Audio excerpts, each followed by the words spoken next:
Havia um silêncio que só era quebrado pelo sussurro de uma prece.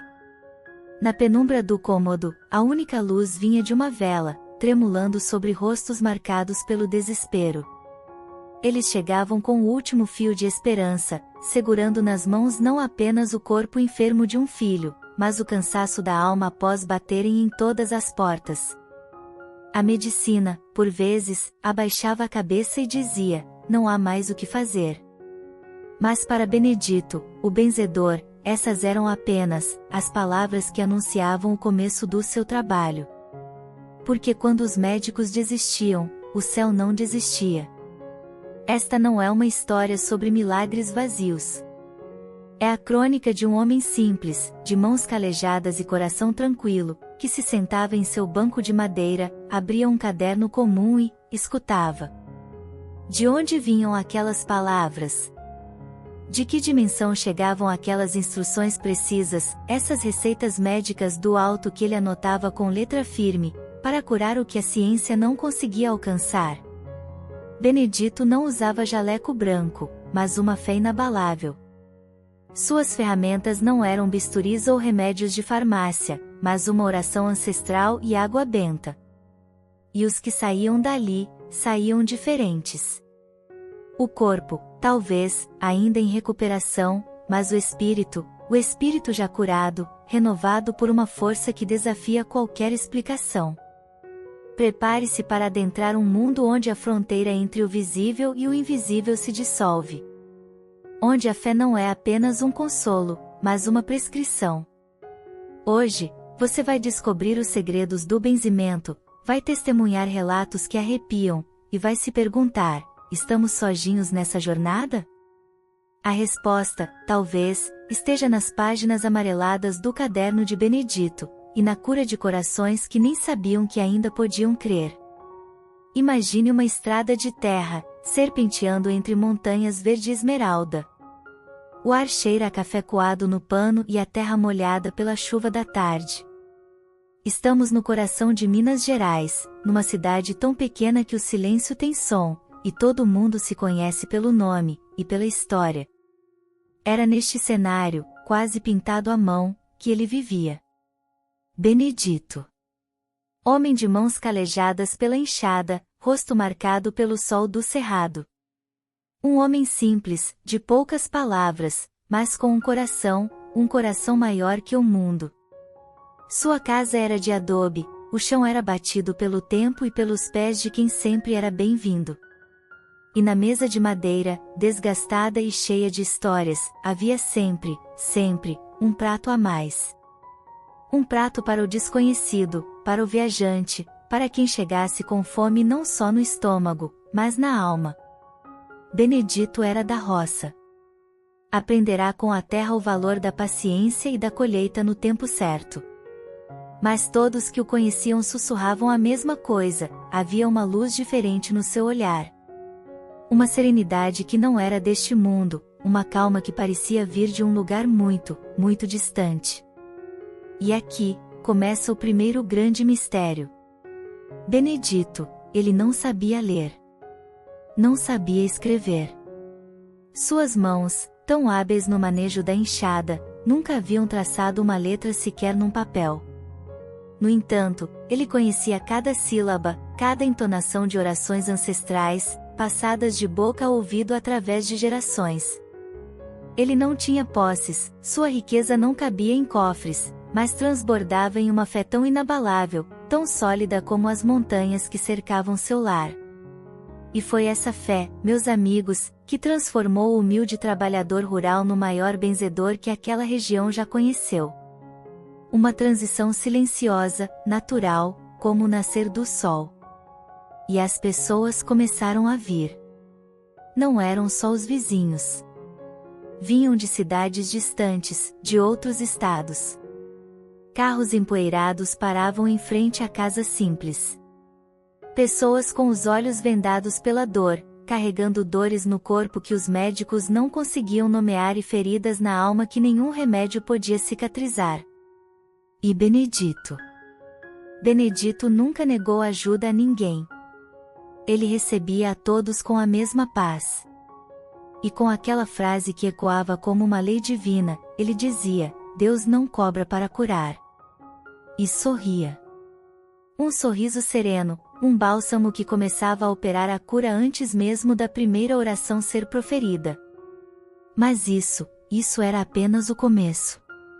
Era a moldura do quadro. Porque a verdadeira obra de arte, o milagre que todos queriam testemunhar, acontecia na sala escura, à luz de uma vela, quando Benedito fechava os olhos, e suas mãos, aquelas mãos calejadas da roça, se elevavam. E é aí que a história fica ainda mais profunda. Porque o que acontecia naquela sala? O que ele via? O que ele ouvia? De onde vinham as receitas precisas, as instruções específicas para cada mal, que ele, um homem que, ditava com uma clareza que deixava doutores de boca aberta? Guarde essa pergunta no seu coração. Porque no próximo momento, vamos abrir a porta daquele cômodo sagrado. Vamos entrar juntos no silêncio onde o céu sussurrava. E você vai descobrir o que transformava a simples água benta em uma oração no remédio mais poderoso que alguém poderia imaginar. Não vá embora. O que vem a seguir vai mudar a forma como você enxerga a vida, a fé, e a própria cura. Até agora, eu lhe mostrei o Benedito sereno, o benzedor com a luz no olhar, o porto seguro para tantos corações aflitos. Mas preciso que você entenda uma verdade fundamental sobre a vida: a luz mais pura é sempre aquela que consegue brilhar depois de ter atravessado a escuridão mais profunda. E a escuridão de Benedito foi densa, foi amarga, e quase o consumiu por completo. Voltemos no tempo. Um jovem de 15 anos, com o mundo ainda por descobrir. De repente, uma epidemia impiedosa varre a região, não como um vento, mas como um fogo que devasta tudo. E quando a poeira da doença abaixa, Benedito, ainda um menino, está completamente sozinho. Os pais, seu alicerce, seu porto, se foram. A casa, que era lar, tornou-se um lugar de ecos e sombras. A solidão era uma companheira fria e constante. A fome, não só de comida, mas de sentido, era uma dor física. E aí, no silêncio ensurdecedor da casa vazia, a fé simples que herdou dos pais começou a rachar. A pergunta que atormenta a humanidade desde o início dos tempos ecoou em seu peito jovem: por que, meu Deus? Por que permites tanto sofrimento a quem te serve? O céu, que antes parecia acolhedor, agora era mudo, feito de latão. Os anos passaram. A vida, com sua teimosia gentil, seguiu em frente. Benedito encontrou um refúgio, um amor que parecia a resposta para todas as suas orações não atendidas: Maria das Dores. Um nome que era quase uma profecia. Ela era a doçura personificada, mas tinha a força silenciosa das montanhas de Minas. Juntos, construíram uma nova família. 3 filhos, 3 risadas que preencheram os cômodos vazios da sua própria infância.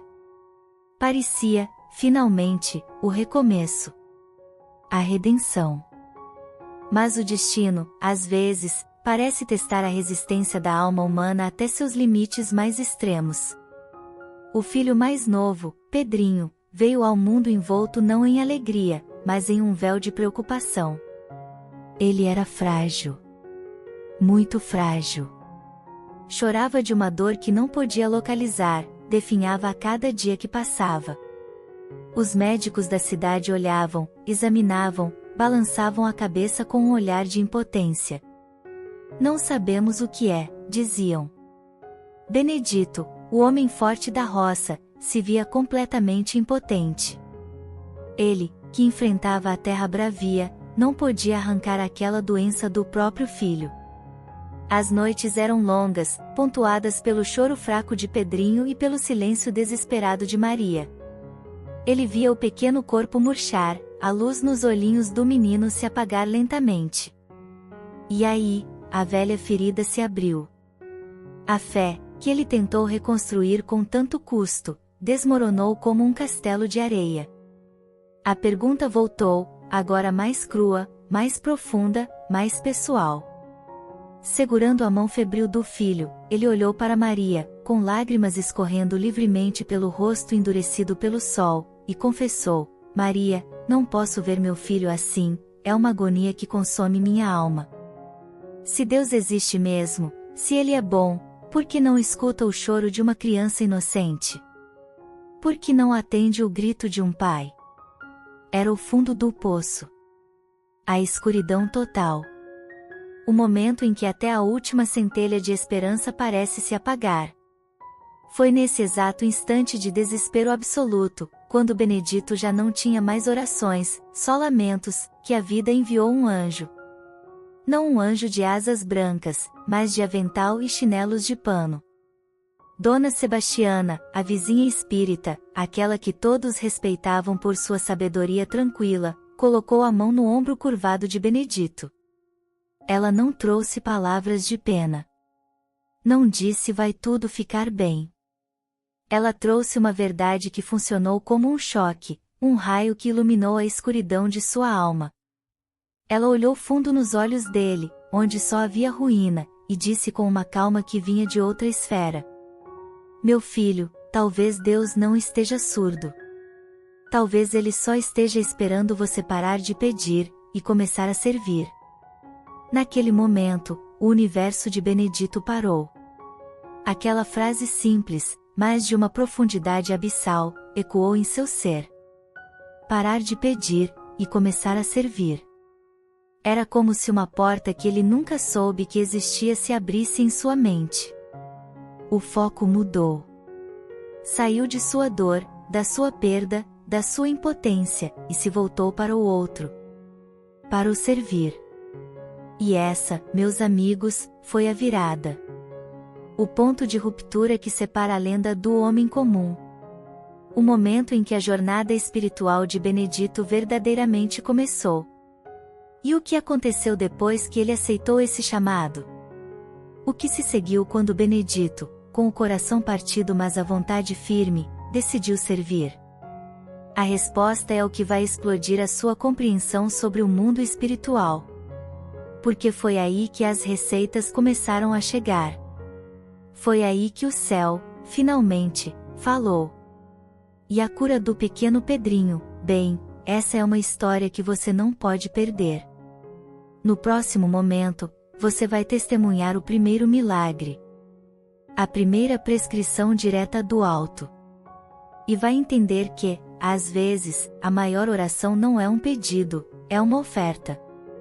Não saia daí. O melhor, e mais transformador, está a caminho. A escuridão que precede a alvorada é sempre a mais densa. E naquela madrugada, o silêncio na casa de Benedito era pesado como lápide. O choro fraco de Pedrinho havia cessado, mas o silêncio que o substituiu era, de certa forma, mais aterrorizante. Era o silêncio da rendição, do cansaço extremo da alma. Benedito saiu para o quintal. O céu noturno de Minas, longe de qualquer luz da cidade, era um manto negro cravejado de diamantes. Ele olhou para aquela imensidão.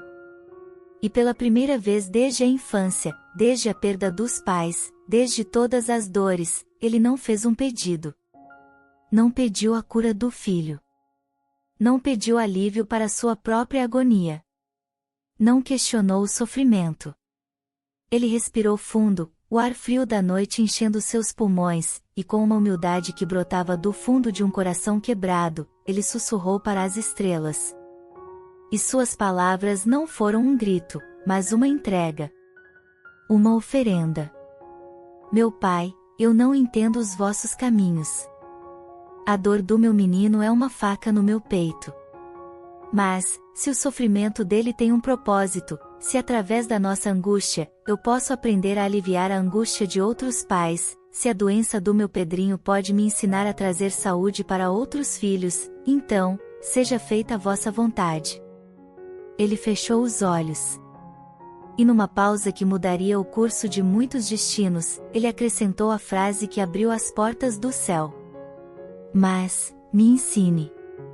Por favor, me mostre como posso ser útil. E então, aconteceu. O impossível desceu sobre aquele quintal simples.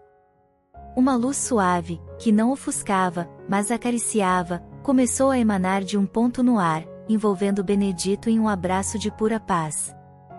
Ele não sentiu medo. Sentiu uma presença. Uma presença de um amor tão vasto, tão compreensivo, que toda a sua dor, toda a sua vida, fez sentido naquele instante. E então, ele ouviu. Não com os ouvidos do corpo, mas com os ouvidos do espírito. Clara como água de fonte cristalina, uma voz ecoou dentro do seu ser.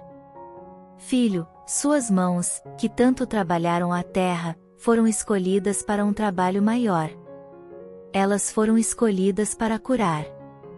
Sua fé, que foi testada no fogo, não será abalada. Ela será o remédio. E através de você, mostraremos ao mundo que o amor na forma mais pura, que a caridade, nunca falha. A luz se dissipou. A presença se retirou, deixando para trás uma paz inabalável.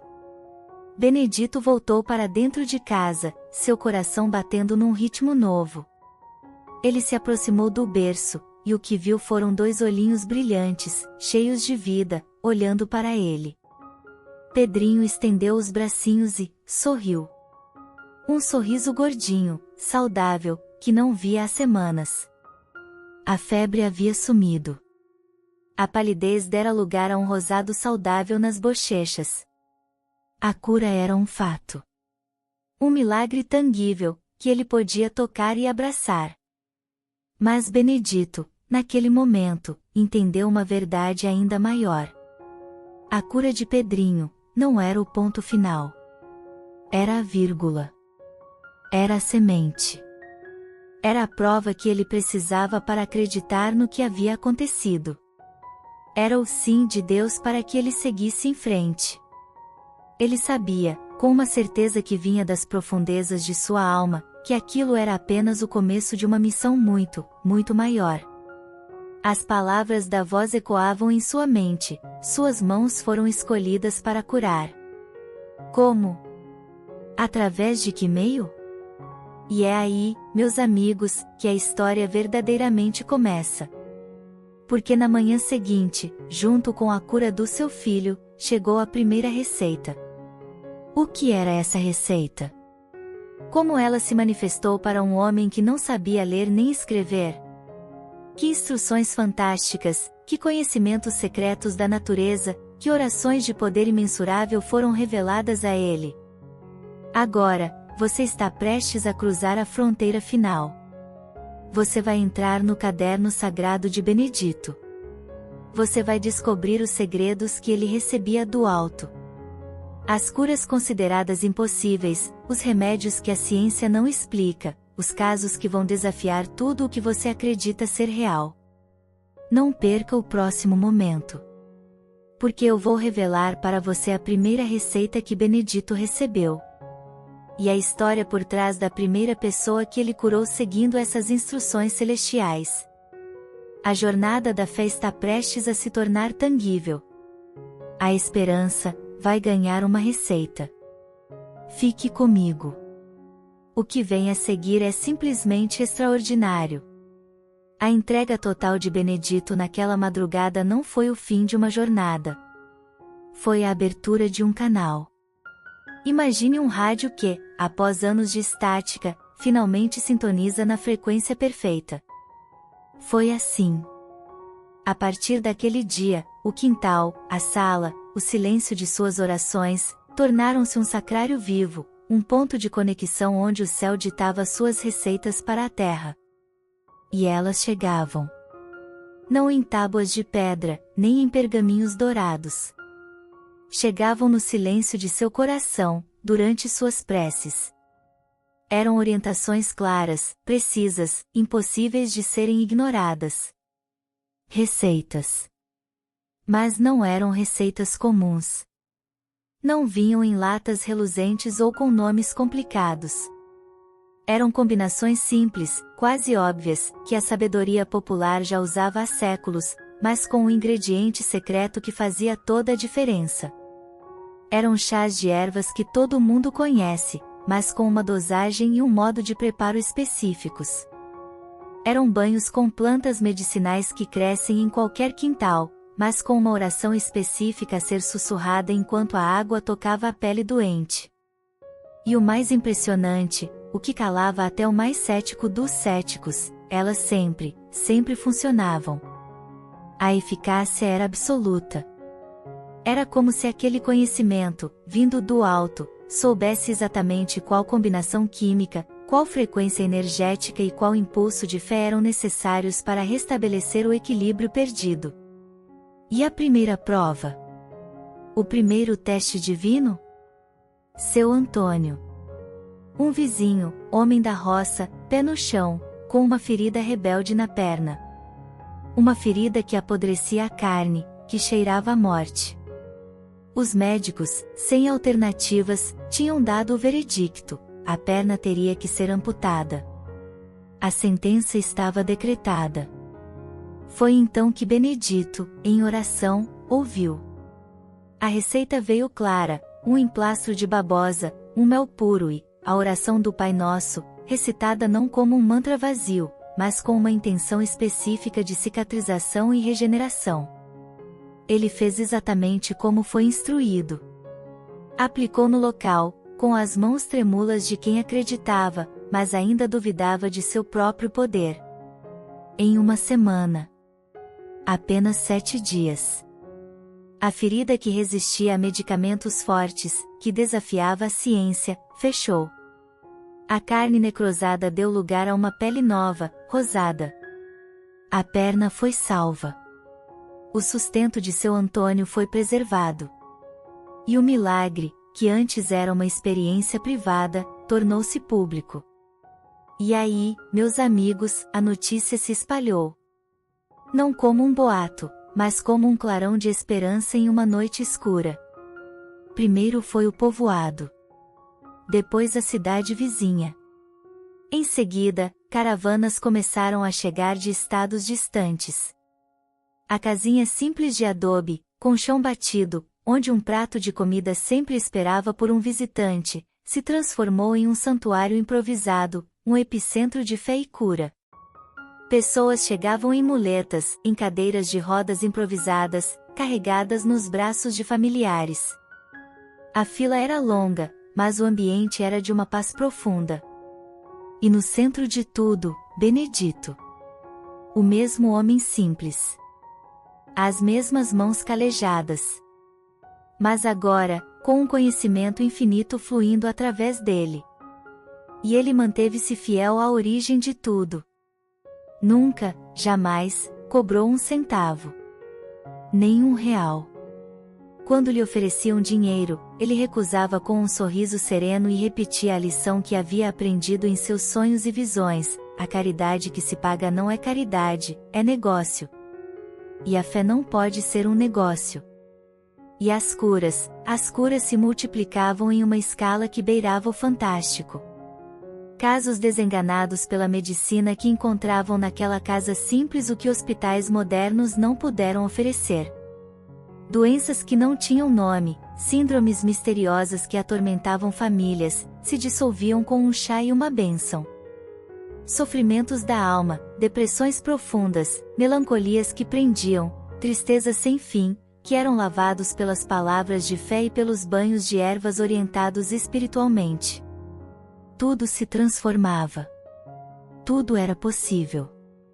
A presença daquele homem humilde era a prova viva de que existia uma força maior atuando no mundo.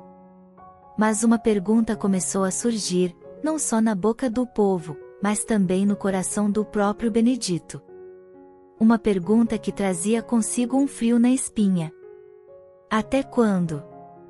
Até quando o mundo de lá permitiria que esse canal permanecesse aberto? Até quando um homem simples, sem estudo, sem recursos, conseguiria sustentar o fluxo de milhares de pessoas sedentas por um milagre? E o mais importante, o que acontece quando a fama de um milagreiro começa a atrair atenção indesejada? Quando os olhos do ceticismo puro, da inveja, e até da igreja oficial, se voltam para você. A jornada de Benedito está prestes a atingir seu ponto mais crítico. No próximo momento, você vai testemunhar o grande desafio. A sombra que se aproximava da sua porta. A noite em que tudo poderia ter acabado. Não perca. Porque a história que vem a seguir vai revelar o preço da fé e a batalha silenciosa que se travava nos planos invisíveis. A reviravolta final está chegando, e você precisa estar aqui para vê-la. 40 anos. 4 décadas de mãos estendidas, de olhos cheios de esperança, de corações partidos sendo cuidadosamente costurados pela fé. Milhares de vidas. Milhares de histórias. Uma legião de almas que encontraram em Benedito não um salvador, mas uma ponte. Um canal. E em todo esse tempo, diante de cada cura, de cada lágrima de gratidão, de cada vida transformada, ele mantinha a mesma humildade de quem sabe que é apenas um mensageiro. Suas palavras ecoam até hoje, como uma verdade incontestável: eu sou apenas um instrumento. Quem cura é Deus. Eu apenas empresto minhas mãos. Benedito não nos deixou uma fórmula química ou uma técnica revolucionária. Ele nos deixou um legado muito mais precioso e duradouro. Ele nos ensinou, na prática, que a verdadeira medicina é multidimensional. Está no frasco do remédio, sim, mas também, e principalmente, na fé inabalável que move as montanhas da dúvida e do desespero. Está no amor que transforma a dor mais profunda em uma semente de esperança. E está na caridade pura, a que não espera nada em troca, que nunca, nunca falha. Sua vida foi a mais pura ilustração de uma das bem-aventuranças mais profundas: bem-aventurados os aflitos, porque serão consolados. Ele compreendeu, na própria pele, que sua aflição, a dor de perder os pais, o desespero de quase perder o filho, tudo aquilo não era um castigo. Era um caminho. Um caminho doloroso, sim, mas que o levou a aprender a consolar. Sua dor se tornou o bálsamo para a dor de milhares. Quando chegou a hora de sua partida, aos 89 anos, uma multidão silenciosa e respeitosa acompanhou seu velório. Mas ali não havia ar de luto, não havia despedida. Havia uma gratidão imensa e a sensação palpável de que aquilo era apenas uma mudança de endereço. Todos sabiam, no fundo do coração, que Benedito não havia partido. Ele havia sido promovido. Ele apenas mudou de plano para continuar, de outro nível, sua missão ininterrupta de amor. E a prova disso está na energia que ainda permeia aquele lugar. Sua casinha simples, hoje um centro espírita, continua sendo um farol. E nas noites de lua cheia, quando o mundo fica mais quieto e o véu entre as dimensões fica mais tênue, os que têm o coração sensível juram sentir sua presença. Um calor que envolve, uma paz que acalma, uma bênção silenciosa para todos que chegam até lá, ainda carregando sua fé como única bagagem. Porque essa é a lei maior que Benedito nos legou. A lei que transcende a vida e a morte: o amor verdadeiro nunca morre. Ele não pode morrer. Ele apenas se transforma. Transforma-se em luz para iluminar os caminhos escuros dos que ficaram. Transforma-se em força para os que estão fraquejando. Transforma-se em esperança para os que acham que já não há mais saída. E como nos ensina a sábia orientação de O Evangelho segundo o Espiritismo, que sempre guiou seus passos, a caridade nunca falha, ainda que não cure o corpo, consola sempre, e o consolo já é uma cura. E agora, eu quero fazer um convite muito especial para você.